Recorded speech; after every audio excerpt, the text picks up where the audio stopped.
Hello friends, welcome to the auto show. आज की इस वीडियो में हम लोग बात करने वाले हैं टाटा पंच के बारे में। मतलब कि टाटा की एक सब कॉम्पैक्ट एसयूवी। आजकल आप रोड पे कहीं पर भी निकल जाएं, किसी भी वक्त निकल जाएं, तो आपको ज़रूर दिखाई दे जाएगी रोड के ऊपर चलती हुई टाटा पंच। क्योंकि टाटा पंच ने मार्केट को बहुत ही जल्दी ग्रैब किया है, बहुत जल्दी रोड के ऊपर ये दिखाई देने लगी है।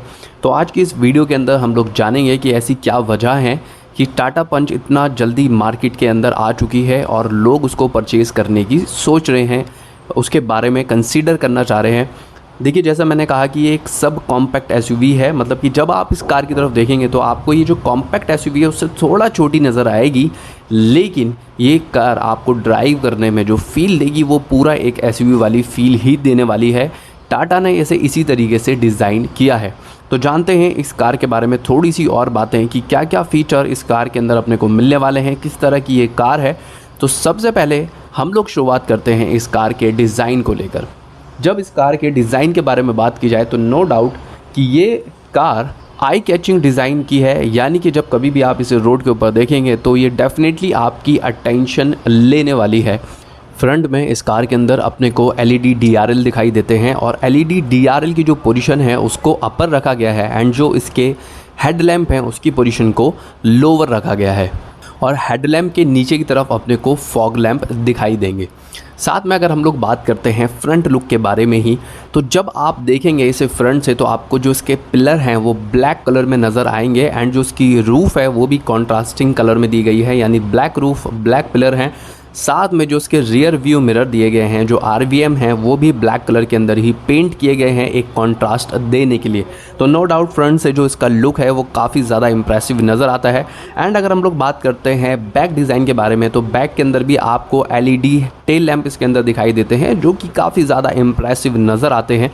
इसकी बैक के साथ साथ ही इसके साइड को डिज़ाइन करने में भी काफ़ी समझदारी दिखाई गई है, काफ़ी सही तरीके से मेहनत की गई है। यानी ऑल एंड ऑल जब आप इस कार को किसी भी साइड से देखते हैं तो ये कार आपको इम्प्रेस करने से कहीं पर भी नहीं चूकती है। ये बात डिज़ाइनिंग के बारे में हो गई। जब हम लोग बात करते हैं इसके व्हील के बारे में, तो आपको इसके अंदर एलोए व्हील दिखाई देंगे जो कि डायमंड कट शेप में होंगे। डायमंड कट एलोए व्हील इसके अंदर दिखाई देने वाले हैं एंड इसका जो टायर साइज़ है वो 16 इंच का है। इसके अंदर यूज़ किए गए हैं 195/60 के 16 इंच के ट्यूबलेस टायर जो अपने को इसमें मिलने वाले हैं। एंड एक चीज़ यहाँ पर आपने ध्यान रखनी है कि इसका जो स्पेयर व्हील है वो साइज़ में थोड़ा सा छोटा है। यानी जो स्पेयर व्हील दिया गया है वो ऑब्वियसली वो सिर्फ एक स्टील व्हील है, यानी उसके अंदर आपको एलॉय व्हील नहीं मिलेगा स्पेयर व्हील में। एंड उसका जो साइज़ है वो 15 इंच का है।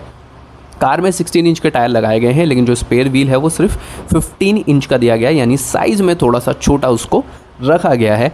अब हम लोग बात करते हैं इसके इंटीरियर के बारे में। जब आप इंटीरियर पे नज़र डालते हैं तो इंटीरियर के अंदर आपको इस कार में कुछ चीज़ें सेम नज़र आएंगी प्रीवियस कार से। जैसे कि जब आप इसके सीट की तरफ देखते हैं तो इसके जो सीट्स हैं वो आपको याद दिलाएंगे टाटा नेक्सन की। जो इसके सीट हैं वो काफ़ी हद तक टाटा नेक्सन की तरह आपको लगने वाले हैं। वो अलग चीज़ है कि जब आप टाटा नेक्सन के अंदर बैठेंगे एंड जब आप इस कार के अंदर बैठेंगे तो आपको पता लगेगा कि इसके जो सीट हैं वो थोड़ा सा लेस स्पेशियस हैं as compare to Tata Nexon. Infotainment screen भी ऑलरेडी अल्ट्रोज़ के अंदर दिखाई दे चुकी है, मतलब टाटा अल्ट्रोज़ में उसको इस्तेमाल किया गया है। एंड हम लोग बात करते हैं इसके इंस्ट्रूमेंट क्लस्टर के बारे में, तो इसका इंस्ट्रूमेंट क्लस्टर है सेमी डिजिटल, यानी इसके अंदर आपको डिजिटल इंस्ट्रूमेंट क्लस्टर भी मिलेगा। साथ में जो स्पीड है, जो स्पीडोमीटर है जिसको ऑडोमीटर भी कहा जाता है, वो आपको दिखाई देगा एनालॉग के अंदर। यानी इसका जो इंस्ट्रूमेंट क्लस्टर है वो एनालॉग प्लस डिजिटल है। जो टैकोमीटर है, जो RPM मीटर है, वो आपको डिजिटल नज़र आने वाला है। बाकी सारी इन्फॉर्मेशन आपको डिजिटल में नज़र आएगी, लेकिन जो कार की स्पीड है वो आपको एनालॉग के अंदर नज़र आने वाली है। यानी सेमी डिजिटल इंस्ट्रूमेंट क्लस्टर इस कार के अंदर यूज़ किया गया है। अब कार के कुछ और फीचर्स के ऊपर भी नज़र डाल लेते हैं। इस कार के अंदर अपने को मिलने वाला है इको मोड, फ्यूल इकोनॉमी को इंक्रीज़ करने के लिए। इको मोड के साथ साथ इस कार के अंदर आपको नज़र आने वाला है ऑटो स्टार्ट स्टॉप का फीचर। अगर आप उस फीचर को इनेबल कर देते हैं तो कभी भी आप अगर रेड लाइट के ऊपर रुकते हैं और रेड लाइट पे आप अपनी कार को न्यूट्रल में कर देंगे तो उस टाइम पे कार ऑटोमेटिकली ऑफ हो जाएगी। और उसके बाद में जैसे ही आप क्लच दबाएंगे इस कार का तो वो ऑन हो जाएगी। ऐसा ही कुछ मिलता जुलता सा फीचर आपको हीरो की बाइक के अंदर दिख सकता है, जो आई स्मार्ट वाला फीचर है जिसमें क्लच दबाते ही बाइक स्टार्ट हो जाती है। सेम इसी तरीके से इस कार के अंदर जैसे ही आप क्लच दबाएंगे तो कार ऑटोमेटिकली स्टार्ट हो जाएगी। इससे आपका जो फ्यूल है वो और ज़्यादा बच सकता है। आप इस तरीके से अपनी कार की फ्यूल इकोनॉमी को बढ़ा सकते हैं। और इसमें साथ साथ इस कार के अंदर आपको क्रूज़ कंट्रोल भी मिलने वाला है, यानी क्रूज़ कंट्रोल जैसा फीचर भी इसके अंदर मिल रहा है। अब थोड़ा सा हम लोग नज़र डाल देते हैं इस कार के इंजन की तरफ। जब हम लोग बात करते हैं तो इस कार में लगाया गया है 1.2 लीटर का रेवोट्रॉन इंजन, जो कि 3 सिलेंडर इंजन है। 1199 सीसी का 3 सिलेंडर इंजन इस कार के अंदर अपने को मिलने वाला है, जो कि प्रोड्यूस करता है अराउंड 87.8 PS की पावर 6000 RPM के ऊपर। और अगर हम लोग बात करते हैं टॉर्क के बारे में तो ये कार प्रोड्यूस करती है 115 newton metre of torque 3250 RPM पर। 2 तरह के ड्राइव मोड आपको मिलने वाले हैं। आप इसको इको मोड पे भी ड्राइव कर सकते हैं। जो इको मोड है उसके अंदर जो पावर एफिशिएंसी है वो थोड़ी सी कम हो जाएगी, जो कार है वो कम पावर प्रोड्यूस करेगी। लेकिन एक दूसरा मोड भी है जिसको सिटी मोड कहा गया है। एक नॉर्मल मोड है ड्राइविंग का जिसमें कार थोड़ा ज़्यादा पावर प्रोड्यूस करती है। अगर बात की जाए इसके गियर के बारे में तो 5 स्पीड मैनुअल गियर के साथ भी अवेलेबल है, एंड साथ में ही अपने को 5 स्पीड AMT के साथ में भी मिलती है। वो डिपेंड करता है कि आप कौन सी चूज़ करना चाहते हैं।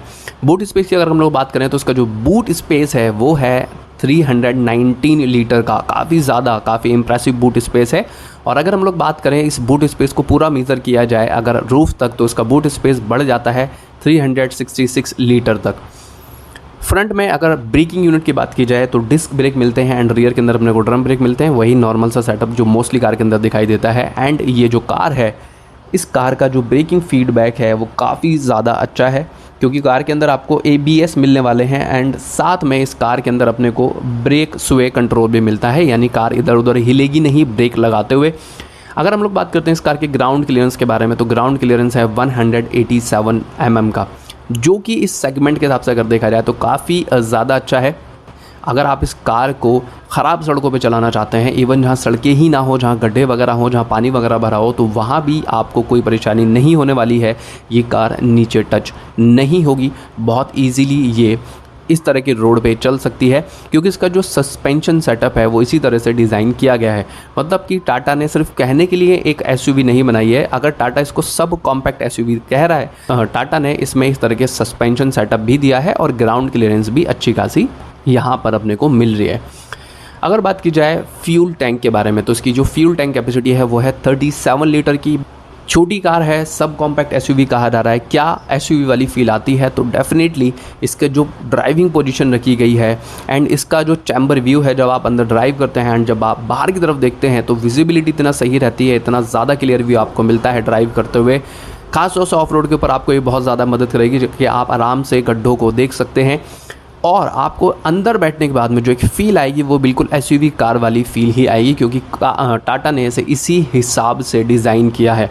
क्लच के बारे में अगर हम लोग बात करते हैं तो क्लच एकदम लाइट है। स्टीयरिंग की अगर बात की जाए तो स्टीयरिंग एकदम स्मूथ है, लाइट है, आपको ड्राइव करने में कोई परेशानी नहीं होगी, अदर देन कि इंजन का जो नॉइज़ है वो आपको अंदर सुनाई देने वाला है हल्का। और साथ में जो गियर है, गियर के अंदर भी आपको थोड़ी सी हार्डनेस फील हो सकती है।